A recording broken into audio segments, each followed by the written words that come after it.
네, 오늘 함께 은혜 나누실 말씀 이사야 65장 17절에서 19절 말씀입니다.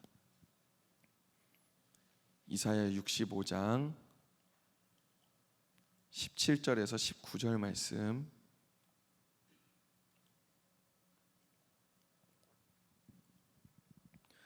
네, 이사야 65장 17절에서 19절 말씀 우리 함께 봉독하겠습니다.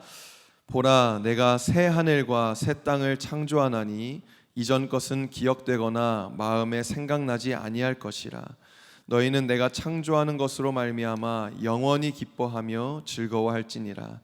보라, 내가 예루살렘을 즐거운 성으로 창조하며 그 백성을 기쁨으로 삼고 내가 예루살렘을 즐거워하며 나의 백성을 기뻐하리니 우는 소리와 부르짖는 소리가 그 가운데에서 다시는 들리지 아니할 것이며.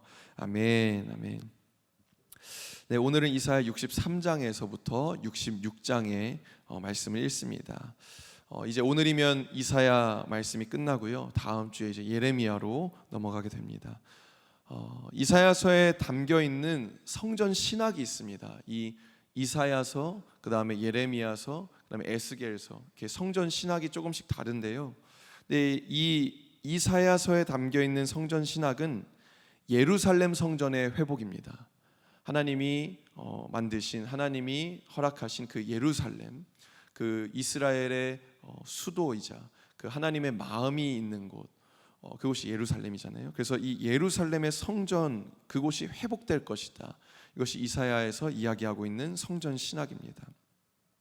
이스라엘의 죄로 인해서 이스라엘은 결국 심판받고 고통당하지만 결국 하나님이 보내시는 그 메시아를 통해서 회복이 이루어지고 하나님이 사랑하시는 예루살렘의 이 성전이 회복되어지는 것을 말씀하고 있습니다. 이것은 이사야서의 독특한 신학입니다. 이에 반해서 앞으로 읽게 될 예레미야에서는 이 성전이 완전히 무너지게 될 것을 이야기를 하고 있고요. 에스겔서에서는 이 예루살렘 성전이 아니라 하늘의 새 성전, 하나님이 완전히 새롭게 만드시는, 어쩌면 가장 우리가 믿고 바라보고 있는 그 천국 개념과 가장 비슷하다고 볼 수 있는데요. 그 하늘의 새 성전을 이야기하고 있습니다. 에스겔서에서는 그러한 성전 신학. 그래서 이러한 특징들을 기억하시면서 말씀을 쭉 읽어보시면 더욱더 도움이 되고 더 풍성하게 말씀을 읽으실 수 있을 거라 생각됩니다. 오늘 63장에서 66장의 말씀 그 내용을 간략하게 설명해 보면 다음과 같이 나와 있습니다. 63장에서는 하나님의 심판이 예언되고 있습니다. 특히 이방 민족들, 이 이스라엘을 괴롭혔던 이방 민족. 그래서 그 에돔 땅에서부터 붉은 옷을 입고 오는 자가 누군가, 그것은 무슨 말씀이냐면 에돔 땅을 심판하고 피칠하고 그 메시아가 돌아오는 그 모습을 보고 있는 것입니다. 그래서 그 땅 에돔, 어떤 분들은 성경을 읽으시면서 에돔 땅에서 메시아가 오나 이렇게 생각을 하실 분도 계실 수 있는데, 그것이 아니라 이방을 심판하고 그 원래는 흰 옷이었지만 그 이방 민족의 피가 마치 포도주와 같이 옷에 묻어서 그 붉은 옷을 입고 이렇게 돌아오는 거예요. 늠름하게 다 승리하고 돌아오는 그 메시아의 모습을 보여주는 건데요. 하나님의 심판과 또 그 가운데 이스라엘을 어떻게 구원하실 것인지, 이스라엘을 향한 하나님의 마음이 담겨 있습니다. 그리고 63장, 64장에 걸쳐서는 그 하나님, 그 위대하신 하나님 앞에 자비를 구하는 기도를 하고 있어요. 주님, 우리를 불쌍히 여겨주십시오. 우리가 범죄했지만 우리 버리지 마시고 우리 불쌍히 여겨주시고 기억해 주십시오. 그런 기도가 64장까지 계속되고 있고요. 65장에는 그럼에도 불구하고 하나님을 거역하고 끝까지 주님의 그 복음의 말씀, 하나님의 심판의 말씀을 듣지 않는 자들에 대한 심판 경고가 있습니다.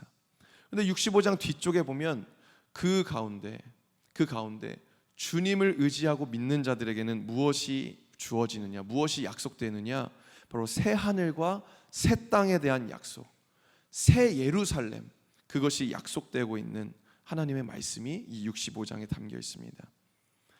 66장에서는 하나님의 심판이 이루어지고 그 가운데 하나님 백성들이 끝까지 소망을 가지고 주님이 우리와 함께 해주실 것이다, 주님이 우리를 회복시키실 것이다, 이러한 소망이 담겨 있는 것으로 66장 끝나게 됩니다. 그래서 성경이 전체가 66권인데 이사야도 66장이거든요. 그래서 많은 성경학자들이 작은 성경이다라고 이야기할 정도로 이사야에서는 굉장히 중요한 말씀들 많이 담고 있습니다. 네, 이렇게 간략하게 내용들을 살펴봤습니다. 여러분, 이사야서는 이스라엘 백성들에게 계속 하나님의 심판 메시지를 이제 경고하면서 동시에 하나님께 자복하고 돌아오면 하나님이 구원해 주실 것이다 라는 그 말씀을 선포하고 있습니다. 우리의 복음과도 같죠. 너희 이 악한 세상에서 계속 그 죄인으로 머물러 있으면 결국에는 죽어서 지옥 가게 된다, 심판받게 된다. 그러나 주님께 돌아오면, 예수 그리스도 믿으면, 십자가 붙잡으면 너에게 생명이 있다. 이 복음과 너무나도 비슷한 메시지가 계속 이사야서에서 선포되고 있습니다. 경고의 메시지, 그러나 동시에 소망의 메시지, 그것이 주어져 있는 것입니다. 그러나 여러분, 결국 이스라엘 백성들은 하나님께 온전히 돌아오지 않았습니다. 그리고 그 결과 하나님이 경고하신 이 심판들을 겪게 되죠. 중요한 것은 이사야 말씀은요, 그 당시에 이스라엘의 심판에서 그 내용이 끝나지 않는다라는 것입니다. 이사야서를 쭉 보시면 예수님의 초림에 대한 예언도 나오지만 예수님이 다시 오실 그 재림에 대한 메시지도 많이 예언하고 있습니다. 그리고 하나님은 그 말씀을 지금까지도 계속해서 성실하게 이루고 계심을 믿습니다. 예수님을 맨 처음에 처음 보내주셨고 십자가로 우리를 구원해 주시고, 그러나 이제 머지않아서 때가 차서 이제 예수님 다시 오실 때, 다시 재림하실 때 오늘 말씀과 같이 모든 민족들을 심판하시고 모든 하나님을 믿는 백성들을 압제하고 또 핍박했던 그 악한 세력들, 그 대적들, 사탄을 심판하시고 결국 새 하늘과 새 땅, 새 예루살렘을 완성시키실 줄 믿습니다. 하나님 그 일을 계속해서 이루어가고 계십니다. 그리고 그곳에서 하나님 말씀에 순종하며 따르는 그의 백성들을 모아서 주님은 영광 받으실 것이다. 할렐루야. 그 백성에 우리가 속해 있는 줄 믿습니다. 아멘. 그중 오늘 본문 말씀, 제가 여러분과 나누려고 하는 본문 말씀은 새 하늘과 새 땅에 대한 말씀인데요, 이것은 하나님이 약속하신 아주 중요한 개념입니다.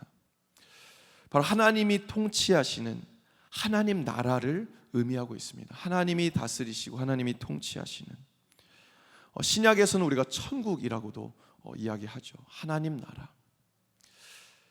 새 하늘과 새 땅이라는 표현을 한자식으로 이야기하는 게 이제 신천지인데요, 안타까운 것은 이 이단이 이 정말 좋은 단어를 그냥 가져가서 자기네 것인 것 마냥 사용하고 있다라는 것입니다. 우리는 빼앗긴 거예요. 우리는 다시 이것을 되찾아와야 하는 줄 믿습니다. 아니, 너무나도 좋은 표현을 이 이단이 가져간 것, 하나님이 참 안타까워하십니다. 여러분, 이것이 사탄의 전략입니다. 제가 이 새하늘과 새 땅을 이렇게 묵상하면서 이것이 사탄의 전략이구나라는 것을 생각하게 되었어요. 여러분, 사탄은 하나님이 만들어 놓으신 아름답고 좋은 것을 왜곡시켜서요, 그리고 파괴시켜서요, 자신의 것으로 삼아 버립니다. 하나님의 사랑, 하나님의 그 끝없는 사랑과 그 용서를 왜곡시켜서 인간의 죄를 정당화하고 용서받는 데 이용하도록, 그 정도로 이용하도록 사탄은 전락시켜 버립니다. 하나님의 사랑 가운데 우리가 끝까지 용서받고 끝까지 용납받는 이유는 다시금 일어나서 하나님의 그 예수님의 길을 갈 수 있도록, 다시금 그 거룩의 길을 갈 수 있도록 주님께서 그렇게 우리를 불러주시는 것인데, 마치 이 시대는 면죄부 마냥 그냥 예수님의 사랑, 예수님의 십자가 이야기하면 그냥 어떤 죄를 짓고도 그냥 교회 오면 그냥 다 용서받고 또 가서 똑같은 죄를 그냥 짓는, 마치 나의 죄책감만 씻는 그 정도로 사탄은 전락시켜 버렸어요. 그래서 교회의 힘이 잃어버려진 것 아닙니까? 교회 다닌다고 하는데, 크리스천이라고 하는데 신문 기사에 나오는 많은 중대한 범죄들, 그리고 많은 많은 죄를 짓는 사람들, 세상 가운데서 큰 죄를 짓는 사람들 중에서 교회 다닌다고 하는 사람들이 얼마나 많은지. 사탄의 전략입니다. 실망시키게 만들고 다 힘을 잃게 만들어요. 끝까지 복음 붙잡고 싸워내고 승리하려는 그런 모습이 아니라 그냥 죄 짓고 교회 와서 주님 죄송합니다 하면 그냥 씻겨지는, 그리고 가서 똑같이 사는. 주님이 원하시는 것은 그것이 아니잖아요. 예수님의 사랑으로 내가 진짜 변화되어져서, 옛날에는 죄를 10번 졌다면 이제는 예수님 붙잡고 점점 더 9번, 7번, 5번 주님 안에서 줄여져 가는 것, 주님 안에서 성화되어져 가는 것, 이것이 예수님의 마음이신데 그것을 잃어버렸어요. 성도를 왜곡시켜서 교회의 모습과 삶의 모습이 분리된 가짜 신앙인을 만듭니다. 여러분, 초대교회 때는 교회에서의 모습과 삶의 모습이 동일했어요. 그러니까 로마인들이 그들을 박해하면서 죽여가면서도 그들이 예수를 믿을 수 있었던 이유는, 그들이 자기들을 고발해서 막 죽게 되어지는데도 그 가운데도 감사하는 거예요. 그 가운데도 나를 고발한 사람을 보면서 저 사람 욕하고 저 사람 저주해야 되는데 하나님 저 사람 불쌍히 여겨주십시오, 저 사람 구원해 주십시오 이러면서 죽는 거예요. 그러니까 로마인들이 얼마나 그것이 소름 돋는 건지, 얼마나 놀라운 건지, 저 사람들은 진짜 그냥 삶과 교회에서의 모습이 동일하구나, 저들이 믿는 예수님은 뭔가 다르구나, 그러면서 그 엄청난 핍박 가운데서도 초대교회에 그 부흥이 일어났었던 거잖아요. 근데 지금의 저의 모습이 그렇습니다. 성도의 모습을 왜곡시켜서 교회의 모습과 삶의 모습이 달라지도록, 교회에서는 거룩한 척, 교회에서는 아름다운 척, 집에만 가면, 직장만 가면, 학교만 가면 완전히 다른 사람이 되어서, 마치 혹시 그런 분들 계신가요? 집에만 가면 교회에서와는 전혀 달리 교회는 천국이었는데 집은 지옥과 같은, 여러분을 통해서 그 집이 천국이 되어지기를 소망합니다. 축복합니다. 여러분을 통해서 그 직장이 하나님의 통치가 있는 하나님 나라로 변화되어지기를 축복합니다. 그리스도인들은 그런 사람들이 되어야 됩니다. 은사를 왜곡시켜서 교회를 세우고 덕을 세우고 하나님의 아름다우심을 선포하라고 주님께서 부어주신 그 선물인 그 은사를 왜곡시켜서 교회 안에서 자신의 권위를 드러내고 자신의 자리를 나타내는 것으로 막 변질시켜버리는 사탄의 전략이 이렇습니다. 하나님의 아름다운 것을 왜곡시키는 것이요. 이 신천지란 단어도, 이 새하늘과 새 땅 단어도, 이것도 우리 그리스도인들이 사모하고 바라고 원해야 되는 그런 것인데 사탄은 왜곡시켜버려서 이단이 사용하도록 만들어서 이것을 이야기하는 것이 굉장히 우리에게 부담되도록 만드는 것이죠. 얼마나 안타까운 현실인지 모릅니다. 사탄은 이렇게 하나님의 귀한 것을 왜곡시키고 우리를 속입니다. 이 새하늘과 새 땅, 오늘 이 이사야 65장의 말씀을 토대로 이 새하늘과 새 땅을 보면요, 이런 것입니다. 하나님이 모든 대적들을 다 멸하시고 하나님의 온전한 통치와 온전한 다스림이 임하는 그곳이 새하늘과 새 땅이다. 오늘 65장 말씀에 보면 우는 소리도 없대요. 부르짖는 소리도 없대요. 절규가 없다는 거예요. 고통이 없다라는 것입니다. 그리고 모든 우리의 수고가 헛되지 않을 것이라고 말씀하고 있습니다.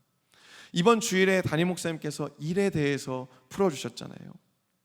지금 우리는 우리가 수고한 것이 다 날아가고 빼앗기는, 우리가 열심히 경작하고 열심히 수고했는데 그것이 다 남의 것이 되어버려요. 그것이 다 그냥 흘러가 버려요. 악한 세상으로 흘러가 버리고 빼앗겨 버리고 가시와 엉겅퀴를 내는 그 저주 가운데 살아가는 거잖아요. 일 자체가 저주가 아니라고 했습니다. 일을 하지만 그 수고대로 우리가 얻지 못하고 다 흘러가 버리는, 가시와 엉겅퀴로 인해서 다 빼앗겨 버리는 그것이 저주다. 근데 그 하나님의 통치가 임하는 그 나라에서는 우리의 수고가 하나도 헛된 것이 없다라는 것입니다. 할렐루야. 그 얼마나 풍성하고 얼마나 아름답고 배가 부르겠습니까? 그러니까 서로 경쟁할 일도 없는 거예요. 서로 빼앗을 일도 없는 거예요. 그것이 주님이 말씀하시는 하나님 나라. 또한 옛날 어린이 찬송가의 가사와 같이 어린 양과 이리가 막 뛰논다고 오늘 말씀에 쓰여져 있습니다. 어린 양과 이리가 같이 뛰어놀고, 사자가 고기를 뜯어먹는 것이 아니라, 원래는 사자가 소를 잡아먹어야 되는데 사자가 소처럼 짚을 먹는 그런 평화로운 아름다운.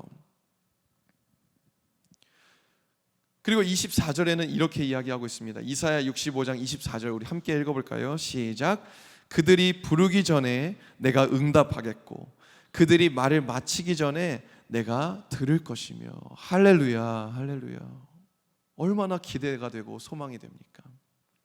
완전히 내가 하나님 안에 있는 거예요. 그리고 하나님이 완전히 내 안에 계시는, 나와 하나님이 함께하는 그 관계. 우리는 이 죄악 가운데에서 우리가 어젯밤에 큰 은혜 받았지만 또 자고 일어나면 내 육신적인 생각, 나의 육신의 연약함으로 인해서 다시 또 기도하고 다시 또 정결함을 구하고 십자가 보혈을 의지해서 주님께 나아가야 되는 그런 안타까운 현실이 어쩔 수 없는 우리의 현실인데, 그런데 이 새 하늘과 새 땅에서는 그냥 우리가 가는 곳이 하나님과 함께하는 곳, 그냥 내가 얘기할 때마다 하나님이 바로바로 들으시면서 주님 얘기하면 주님이 들으시고 주님이 아시고, 얼마나 감사한지. 하나님의 완전한 통치, 하나님의 완전한 다스림이 이루어지는 곳인 줄 믿습니다. 여러분, 예수 그리스도를 믿고 십자가를 통과한 우리가 이 땅에 들어가는, 이 땅을 약속받은 하나님의 백성인 줄 믿습니다. 하나님의 이 약속이 우리에게도 맞닿아 있는 거예요. 하나님은 우리를 위해서 이 천국을 예비해 놓으셨습니다. 이 새하늘과 새 땅은요, 여러분 요한계시록에서도 나와 있거든요. 요한계시록 21장 1절에서 4절 말씀, 우리 조금 분량이 되지만 함께 천천히 읽어보겠습니다. 시작. 또 내가 새 하늘과 새 땅을 보니 처음 하늘과 처음 땅이 없어졌고 바다도 다시 있지 않더라. 또 내가 보매 거룩한 성 새 예루살렘이 하나님께로부터 하늘에서 내려오니 그 준비한 것이 신부가 남편을 위하여 단장한 것 같더라. 내가 들으니 보좌에서 큰 음성이 나서 이르되 보라, 하나님의 장막이 사람들과 함께 있음에 하나님이 그들과 함께 계시리니 그들은 하나님의 백성이 되고 하나님은 친히 그들과 함께 계셔서 모든 눈물을 그 눈에서 닦아주시니 다시는 사망이 없고 애통하는 것이나 곡하는 것이나 아픈 것이 다시 있지 아니하리니 처음 것들이 다 지나갔음이러라. 아멘, 아멘. 제가 이 말씀을 읽으면서 어떤 것이 묵상되는지 아십니까? 여러분 이 글을 쓴 게 사도 요한이잖아요. 여러분 요한도 어부였잖아요. 요한이 뭐 서기관이나 뭐 바리새인이 아니었습니다. 근데 어떻게 어부였던, 평생 배운 거 없이 정말 그 어부 일을 하다가 예수님의 부르심을 받아서 그 사도가 되었던 이 요한이 어떻게 이 이사야의 말씀을 이렇게 풀어낼 수 있는지, 어떻게 이 말씀을 이렇게 알 수 있었는지, 아, 하나님의 계시구나, 아, 주님이 알려주신 거구나. 제가 이 말씀을 준비하면서 새삼 그런 생각이 다시 한번 들더라고요. 주님의 계시가 우리에게도 열려지게 되기를 축복합니다. 우리가 아는 것이 없어도 우리가 이 이사야서 유대인들이 읽으면 더 확 와닿는다고 해요. 그런데 이방인인 우리가 이 말씀을 읽어도 하나님의 계시가 우리에게 풀어지면 이 말씀이 우리 안에서 풀어지고 성취되게 되는 줄 믿습니다. 여러분, 새 하늘과 새 땅은 거룩한 성 새 예루살렘이다라고 이야기하고 있어요. 이 부분은 이사야서와 동일하게 이야기하고 있습니다. 새 예루살렘. 그런데 그 새 예루살렘의 모습이 마치 신부가 남편을 위하여 단장한 것 같이 아름답다라고 이야기하고 있습니다. 얼마나 아름다운지, 얼마나 아름다운지. 그리고 그 새 예루살렘이 임할 때 보좌에서 큰 음성이 임하는데 하나님의 장막이 사람들과 함께 있어서 그들을 하나님 백성 삼아주시고 그들과 함께 계신다라고 이야기하고 있습니다. 오늘 우리가 읽었던 본문 말씀과 일맥상통하죠.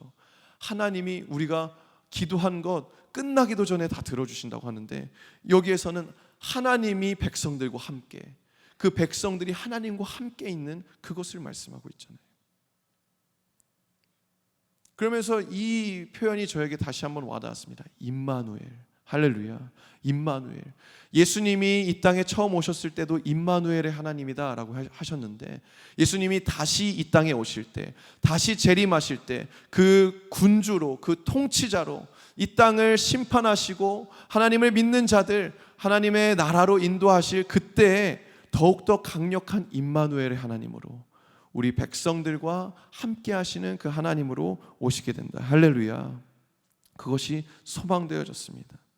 예수님이 처음 이 땅에 오실 때는 연약한 아기의 몸으로, 그리고 가장 천하고 낮은 구유에 오셨습니다. 그러나 이제 다시 오실 때에는 통치하시고 심판하시는 심판주로 오시는 줄 믿습니다. 그 주님이 오셔서 하나님을 대적하는 자들은 이렇게 무섭게 심판하시지만, 주님을 붙잡고 주님을 믿고 주님을 신뢰하는 우리 믿는 자들에게는 모든 믿는 자들의 눈물을 닦아주시고 이전에 아팠던 모든 것들 다 지워주시고 하나님의 새롭고 아름다운 것으로 다 주신다. 할렐루야. 아멘. 사랑하는 여러분, 이것이 우리가 믿고 바라는 그 하나님 나라의 모습인 줄 믿습니다. 저는 늘 청년들에게 이렇게 이야기합니다. 청년들이 많이 그런 얘기를 해요. 목사님 힘듭니다. 목사님 어렵습니다. 꼭 그렇게 회개해야 되나요? 꼭 그렇게 막 씨름하면서 맨날 금성 가고 젊은이 교회 가면 우린 전쟁이다, 우리는 군사다. 저는 군대도 안 갔다 왔는데 맨날 그렇게 싸우는지, 저는 평화롭게 살고 싶은데 전 너무 힘듭니다. 청년들이 그렇게 이야기를 할 때가 있어요. 그때 제가 이렇게 이야기합니다. 이 악한 세상에서 사단이 완전히 장악하고 사방팔방 둘러보면 악한 것밖에 없는 이 세상에서 신앙을 지키면서 살아가는 것이 결코 쉽지 않다. 정말 어렵다.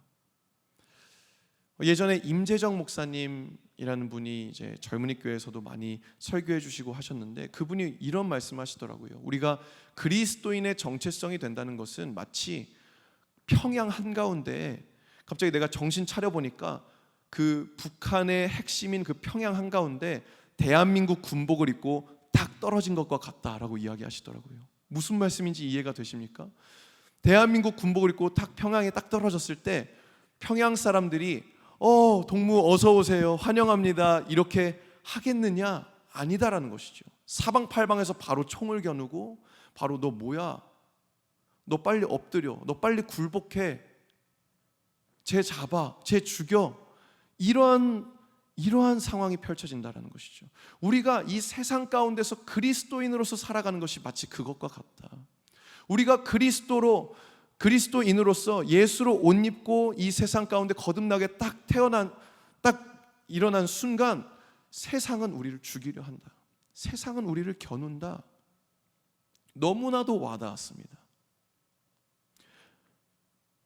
이것이 우리가 살아가는 생활입니다. 이것이 우리의 삶입니다.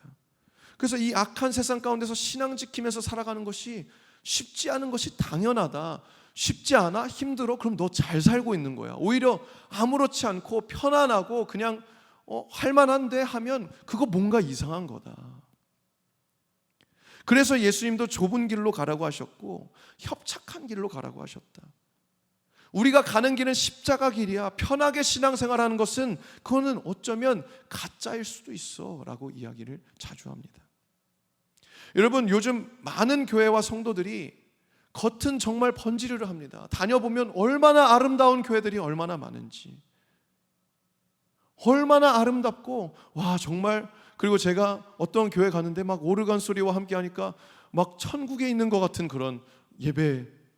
그런데 그 안에 십자가가 없는 경우가, 그 안에 복음이 없는 경우가, 그 안에 거룩함으로 향하여 나아가는 그리스도인들의 그 투쟁과 그 힘든 삶과 그 가운데 소망 되시는 예수님을 바라보는 그것이 없이 그냥 잘하고 있습니다.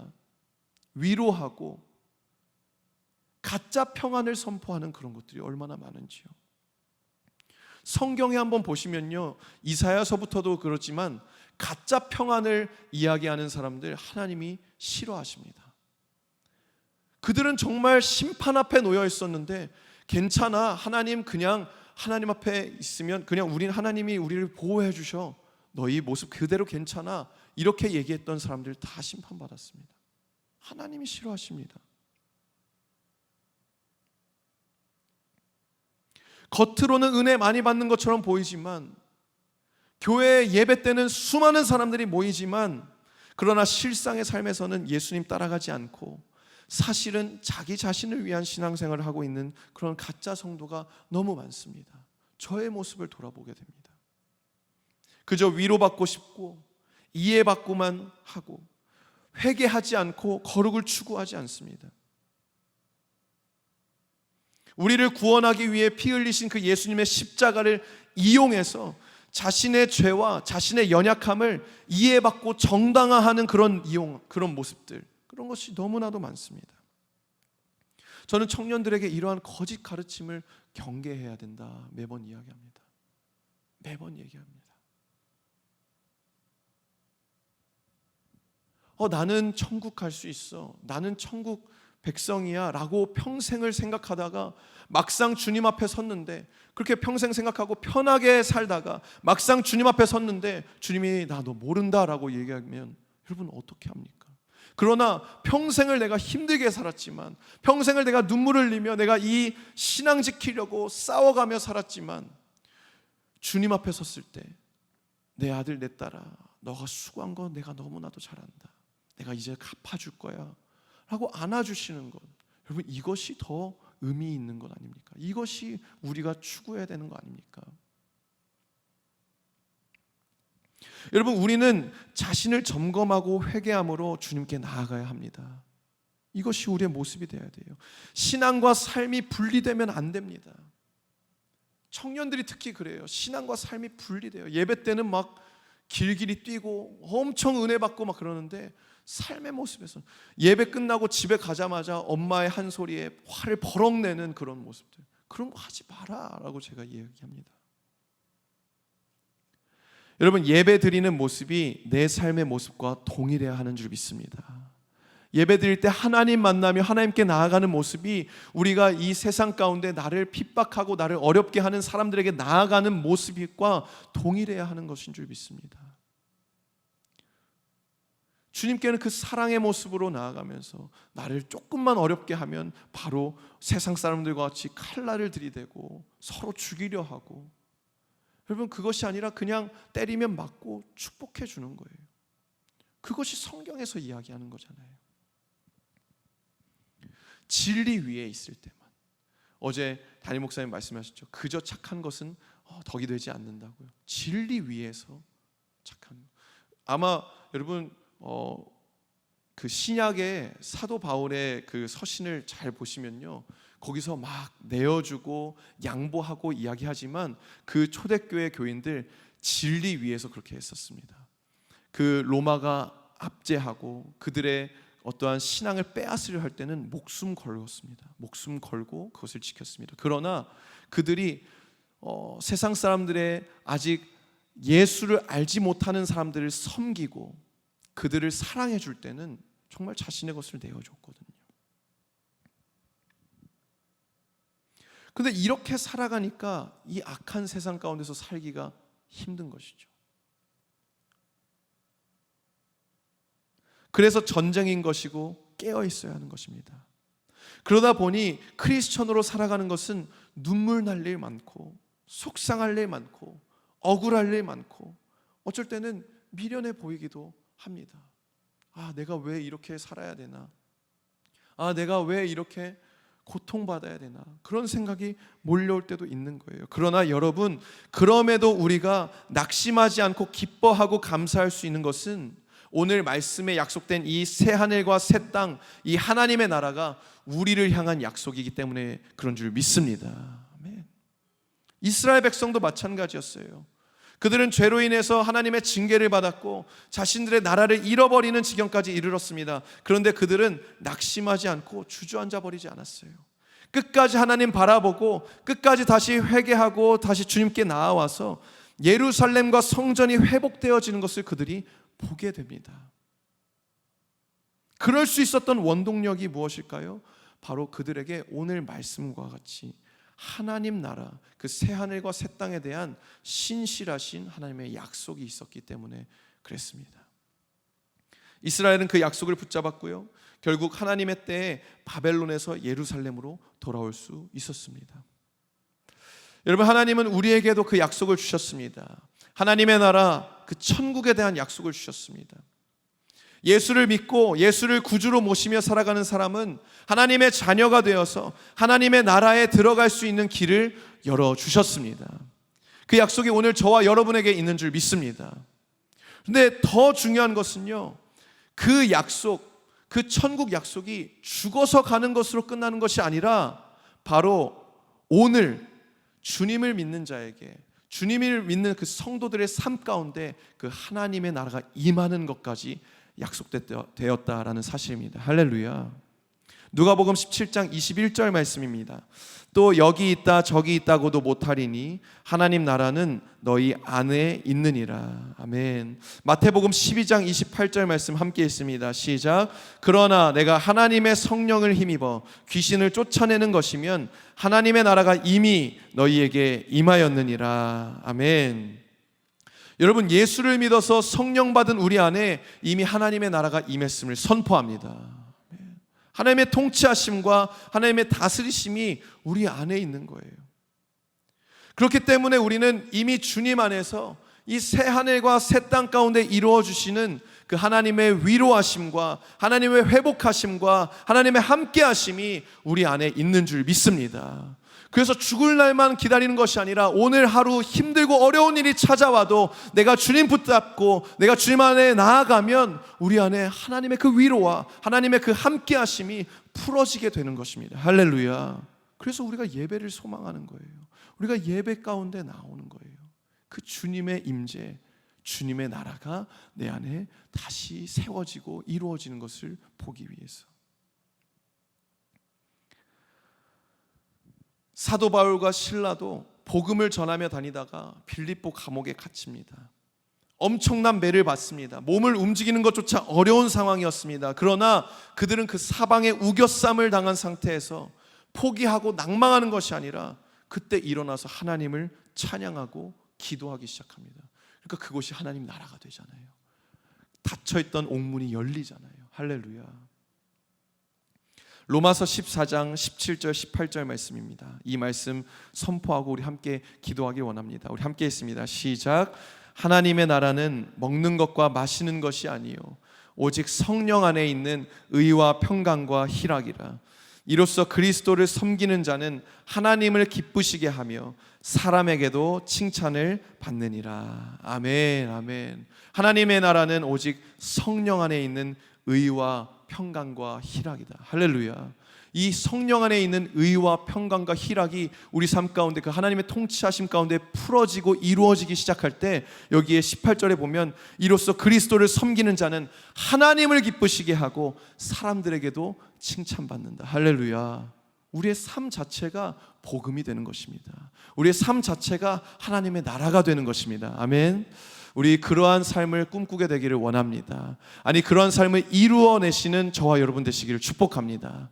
우리가 그냥 기도하고 예배할 때 영적으로만 그것을 그냥 외치는 것이 아니라 그것이 우리 삶 가운데 실제적으로 나타나고 이루어지는 우리 모든 믿는 자들, 우리 수지선한 목자교회 되시기를 주 예수님의 이름으로 축원합니다.